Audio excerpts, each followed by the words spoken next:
एकलव्य की गुरुदक्षिणा की कहानी महाभारत महाकाव्य का हिस्सा है और यह एक प्रमुख नैतिक उपदेश देने वाली कहानी है। एकलव्य की कथा उनके गुरु दक्षिणा के संदर्भ में है।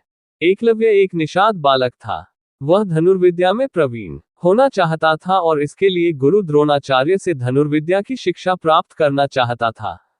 एक दिन वह गुरु द्रोणाचार्य के पास पहुंचा और अपना शिष्य बना लेने का निवेदन किया। गुरु द्रोण केवल क्षत्रिय राजकुमारों को ही धनुर्विद्या सिखाते थे, इसलिए उन्होंने एकलव्य को धनुर्विद्या सिखाने से मना कर दिया। एकलव्य लौट गया। गुरु द्रोण के द्वारा मना कर देने पर भी उसने धनुर्विद्या को पूरे लगन से सीखने का प्रण किया। उसने मिट्टी से गुरु द्रोण की प्रतिमा का निर्माण किया और उसे अपना गुरु मानकर धनुर्विद्या का अभ्यास करने लगा। गुरु द्रोण पांडु पुत्र कौरव को धनुर्विद्या की शिक्षा दे रहे थे। एक दिन वे पांचों पांडवों को लेकर जंगल में गए। एक कुत्ता भी उनके साथ था। जंगल में जाकर कुत्ता भौंकते हुए एकलव्य के आश्रम में घुस गया। एकलव्य उस समय गुरु द्रोण की प्रतिमा के सामने धनुर्विद्या का अभ्यास कर रहा था। कुत्ते का भौंकना उसका ध्यान भंग करने लगा। उसने बाणों से कुत्ते का मुंह इस प्रकार बंद कर दिया कि कुत्ते को कोई चोट भी नहीं आई।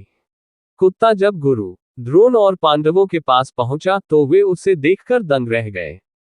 वे उसके साथ एकलव्य के आश्रम में पहुंचे और उसे गुरु द्रोण की प्रतिमा के सामने धनुर्विद्या का अभ्यास करता हुआ पाया।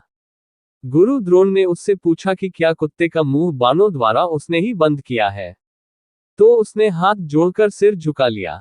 गुरु द्रोण उसकी धनुर्विद्या से बहुत प्रभावित हुए और उससे पूछा, तुम्हारा गुरु कौन है? एकलव्य ने गुरु द्रोण का नाम लिया। गुरु द्रोण चकित रह गए। उन्होंने कहा, मैंने तो तुम्हें कभी धनुर्विद्या नहीं सिखाई, तो वह मैं तुम्हारा गुरु कैसे हुआ? एकलव्य ने उन्हें बताया कि वह निषाद पुत्र है, इसलिए गुरु द्रोण ने उस धनुर्विद्या की शिक्षा देने से मना कर दिया था। लेकिन वह निराश नहीं हुआ और गुरु द्रोण की प्रतिमा को गुरु मानकर अभ्यास करने लगा। इसलिए उसके गुरु द्रोण ही हैं और जो कुछ उसने सीखा है उनके ही सानिध्य में सीखा है। गुरु द्रोण एकलव्य की लगन देखकर प्रभावित हुए, किंतु वे जान गए कि एकलव्य एक महान धनुर्धर है। वह अर्जुन से भी श्रेष्ठ है और गुरु द्रोण अर्जुन को सर्वश्रेष्ठ धनुर्धर बनाने का वचन दे चुके थे। इसलिए उन्होंने एकलव्य से कहा, तुम्हारे अनुसार मैं तुम्हारा गुरु हूं, तो तुम्हें मुझे गुरु दक्षिणा देनी चाहिए।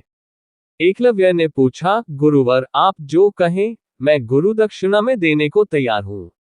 गुरु द्रोण ने गुरु दक्षिणा में एकलव्य से उसका अंगूठा मांग लिया। किसी भी धनुर्धर के लिए अंगूठा अत्यंत महत्वपूर्ण होता है। उसकी ही सहायता से वह धनुष बाण चला पाता है। गुरु द्रोण के अंगूठा मांगने के पीछे की मंशा यही थी कि एकलव्य अर्जुन से अच्छा धनुर्धर न बन पाए। एकलव्य ने एक क्षण भी न सोचा और अपना अंगूठा काटकर गुरु द्रोण को समर्पित कर दिया। उसके बाद वह बिना अंगूठे के ही धनुर्विद्या का अभ्यास करने लगा और उसमें भी निपुण हो गया। सीख इस कहानी से हमें ये सीख मिलती है कि समर्पण, लगन और दृढ़ निश्चय से किसी भी परिस्थिति में कोई भी लक्ष्य प्राप्त किया जा सकता है।